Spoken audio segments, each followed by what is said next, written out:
সবাইকে ঐক্যবদ্ধ থাকতে রাজি আছে। আমি অবাক হই, খুব বিস্মিত হই, প্রকাশ্য দিবালোকে মিডিয়ার সামনে পিটিএর টার্গেট করে একজন গুরুত্বপূর্ণ জাতীয় নেতাকে আহত করা হলো। তার জন্য আপনারা যে কমিটি করেন আমার আপত্তি নাই, কিন্তু এতদিনে সেই মিডিয়ার সামনে চিহ্নিত লোকগুলো গ্রেপ্তার না হওয়া। সব মশার বিরুদ্ধে সুরক্ষা দিতে এলো বসুন্ধরা এক্সট্রিম অ্যারোসল। মশার বিরুদ্ধে এক্সট্রিম সুরক্ষা। শুধু অসুরিক সন্তান নয়, এই জুলাই যোদ্ধাদেরকে রীতিমতো অপমান এবং লাঞ্ছিত করার সামনে আপনারা করেন নাই।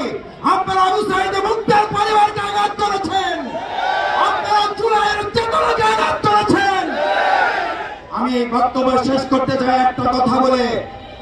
আজ নূরকে আঘাত করার মধ্য দিয়ে প্রশাসন যদি এটা প্রমাণ করে তারা একটা প্রোগ্রামের নিরাপত্তা দিতে পারে না, আমি আমার সামনে উপস্থিত ভাই বন্ধুদের জিজ্ঞেস করতে চাই, তারা আগামী দিনে অবাধ সুষ্ঠু নিরপেক্ষ নির্বাচনের জন্য লক্ষ লক্ষ কেন্দ্র পাহারা দিয়ে আওয়ামী দোষের মুক্ত করতে গিয়ে তারা সক্ষম হবে।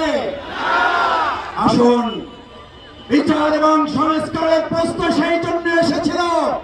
আজ এখানে বক্তব্য দেওয়ার কথা ছিল শেখ হাসিনার বিচারের দাবিতে, অথচ আজ আমাদের কথা বলতে হচ্ছে নূরের উপরে হামলাকারীদের বিচারের কথা বলতে।